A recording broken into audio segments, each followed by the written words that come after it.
Ladies and gentlemen, please join me in welcoming this afternoon's guest speaker, General Cavanaugh.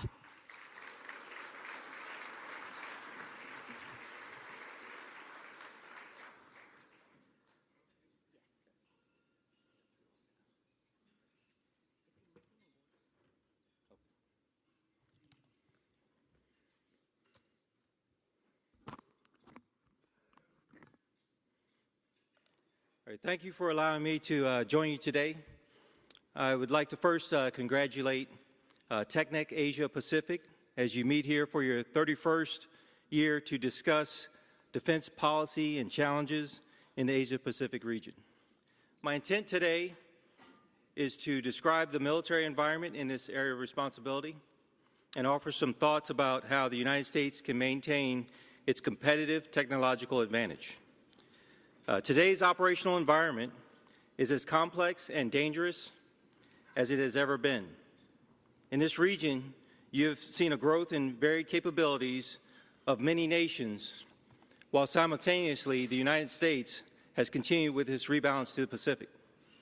All services have reemphasized the importance of the Pacific region and have applied personnel and resources to ensure a proper balance. One of the areas that has improved dramatically over the past 2 decades, yet still needs attention, is the area we all know as cyberspace. If you were to ask many of your colleagues in this room to define cyberspace, I would venture to say that you would get a multiple varied answers for that.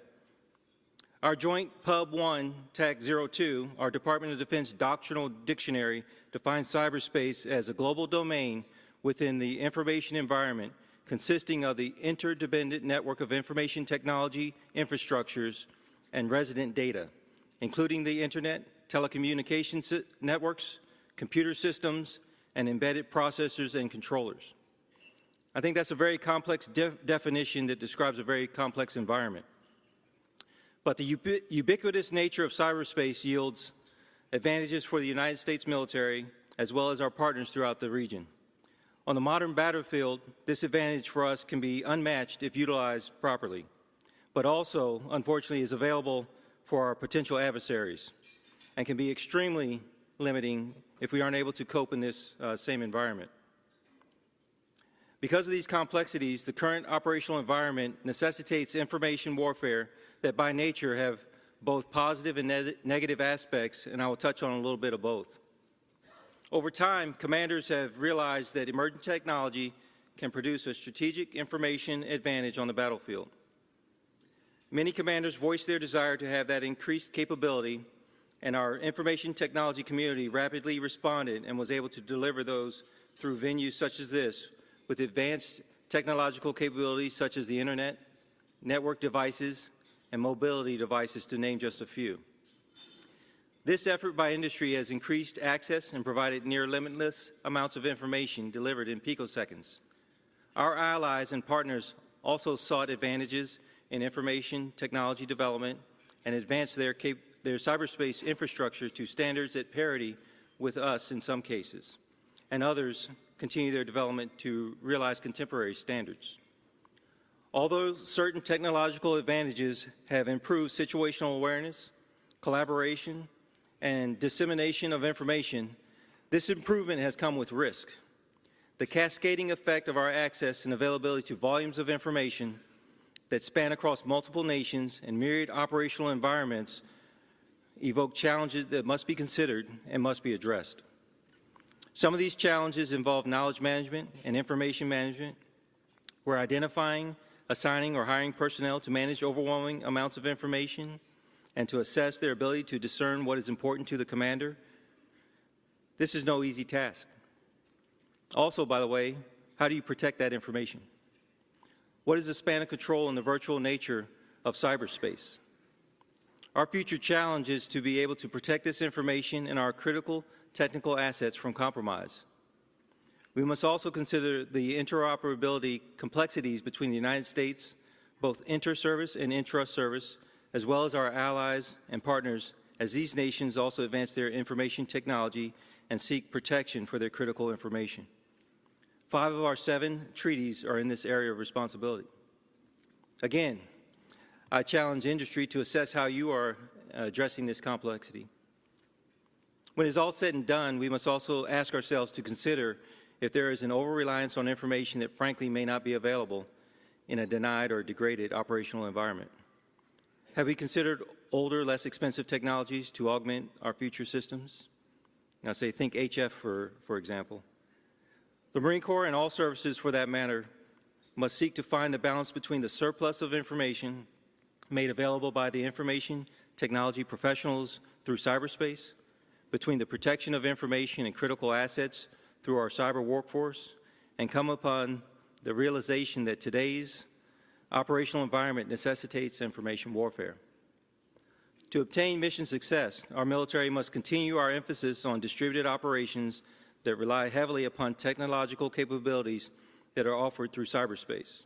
The ability for commanders to make decisions on the battlefield is inextricably linked to the network dissemination, availability, stability, and security mechanisms that enable feedback to headquarters that may inform or change the plan. Our roadmap is distributed operations enabled through a net-centric environment. Imagine multiple platforms acting as sensors, dissemination and distribution nodes, intelligence, surveillance, and reconnaissance beacons across maritime, air, space, sea, land, and cyber domains. Imagine the Marine or soldier on patrol with networks-enabled smart weapons that send imagery, video, and audio with up and down links to unmanned aviation systems and the Joint Strike Fighter, its own advanced network and aviation platform. Imagine the UAS or F-35 downlinking the same feed to the long-range targeting capabilities like land-based artillery fire detection centers, or sea-based supporting arms coordination centers who can act on the imagery, video, or audio. Imagine the Marine with robotics integrated within the squad through manned and unmanned teaming. So yes, I can visualize all of that, and yes, the Marine Corps continues its interest in industry's technologies that enable command and control in distributed operations. But we still need industry's continued support and thought in technologies that protect our advanced technologies as a forethought, vice, and afterthought. We need to be more proactive, vice, reactive. It is my belief that our nation's next battles will include information warfare dynamics, and in some cases, this has already begun. We understand that all our existing communication means, networks, satellites, and their links, as well as radio spectrum, could be exposed and exploited in a contested environment. Currently, we are developing policy, risk mitigation measures, processes, and holistic approaches to operating in a command and control denied or degraded environment, and are actively training to these threats. Members of the U.S. Marine Forces Pacific staff recently visited Agile Bloodhound, a technology demonstration that showcases technological advancements that attempt to enhance our net-centric environment.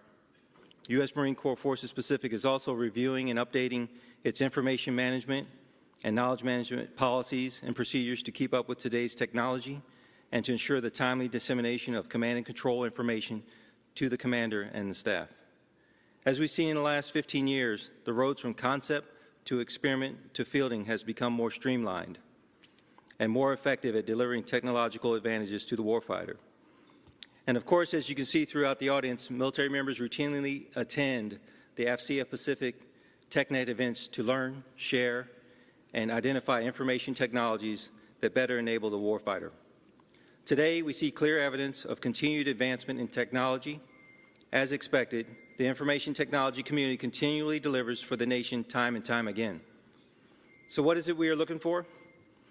We are looking for answers on how the developed capabilities of the future will allow us to fight through and within cyberspace contested environments.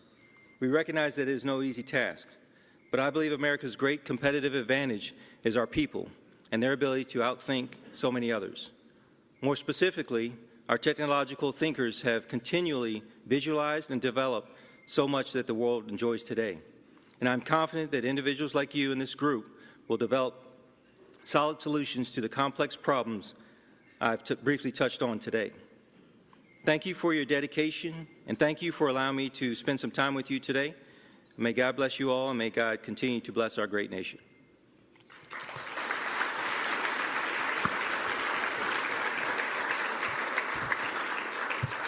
All right, so we'll open up for some questions. Anybody have any?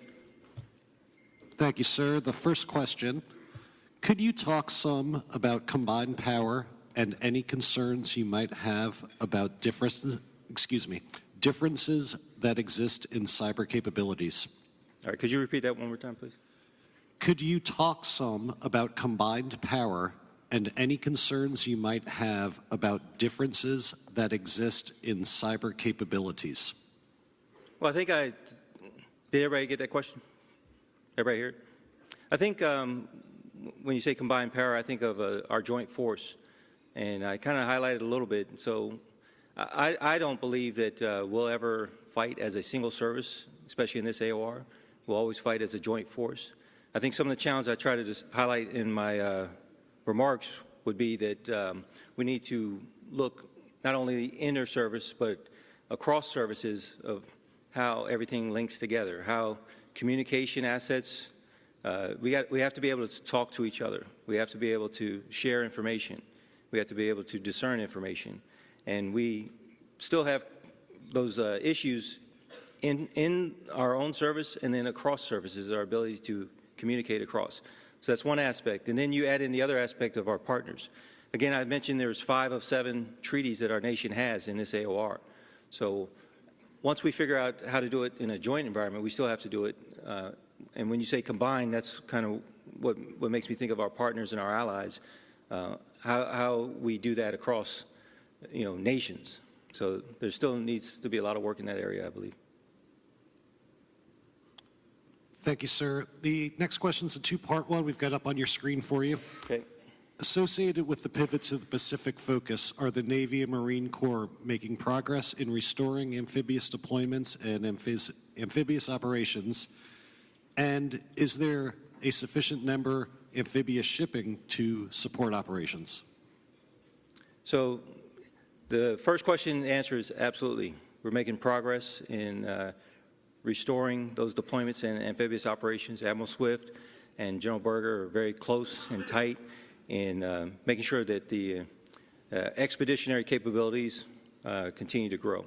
So that's a definite focus for both the Navy and the Marine Corps. The second question, I think, somewhat answers itself. I know my Commandant has briefed on the Hill that there's a certain number of ships that we need, and we aren't at that number. So the answer is no, there are not sufficient enough ships. Next question. Thank you, sir. Thanks for the softball, whoever said that. With a changing geopolitical landscape and a new administration, where do you see our greatest allied strengths and weaknesses in the coming years? All right, I need that one more time again. Sorry. I'm a helicopter pilot, so I can't hear anymore. With a changing geopolitical landscape and a new administration, where do you see our greatest allied strengths and weaknesses in the coming years? So I'm not sure that personally, I don't know that the geopolitical landscape has changed, although there is a new administration coming. But I think our strength is our joint force, and I kind of go back to the comments that I made about the challenges that we have in the joint force, and especially for this audience, is to, we have to be better connected. We have to be able to share all the critical information that we all have. There's a lot of, I said, an overabundance of information now. Different when I was a lieutenant, where, no one had a cell phone, or if you did, it was like bolted to your car and you couldn't take it anywhere. Now everybody has them, and they're smart, and they have unlimited amounts of data and information. But my concern would be that there's so much information. How do you discern that information? How do you share it? And how do you share that across the joint force for a joint fight? That's the best way I can kind of describe what our strength is. Our strength is for our military strength is our joint force.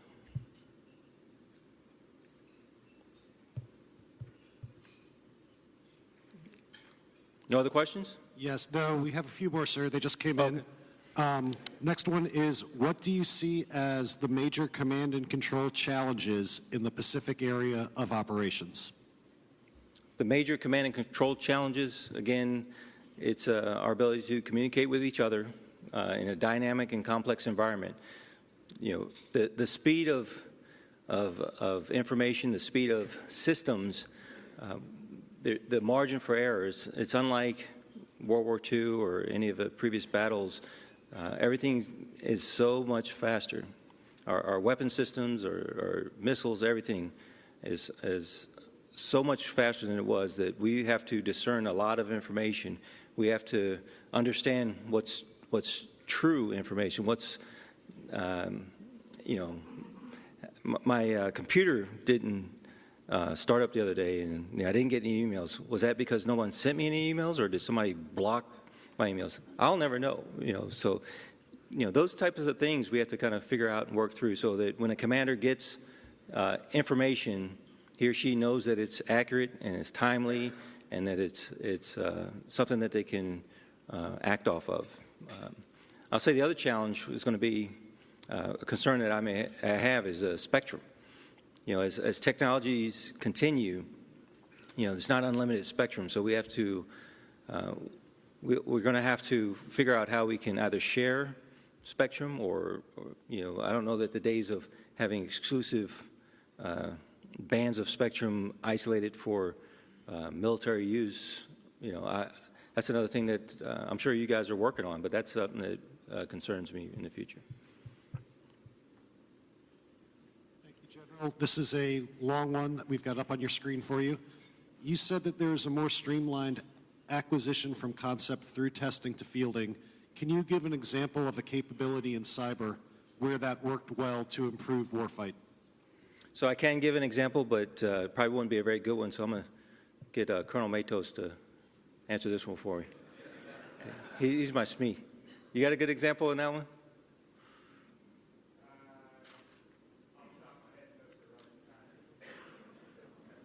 So what we'll do, we'll try to give you a good example of a good one. Bill, you got one? No? Anybody else have one? No?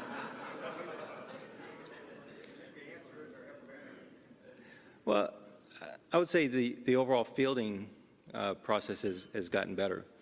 Yes, sir? I would say if you go look what the Secretary of Defense is trying to do with the diox and those types of things, where he's trying to introduce current state-of-the-art technologies into the acquisition system and trying to marry them up to requirements that are coming down. That may be one example. Whoever asked that, does that answer your question?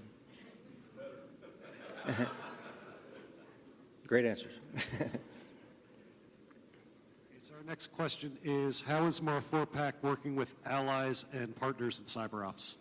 I'll say generically on this question, through engagements. We have multiple engagements with a lot of nations. I think there's about 26 nations within the PACOM AOR, and we're continuously engaged. And the challenge there is there's different capabilities across all these different nations. So I kind of highlighted two of the folks in our G6 who do a lot of the engagement, but it's continuous.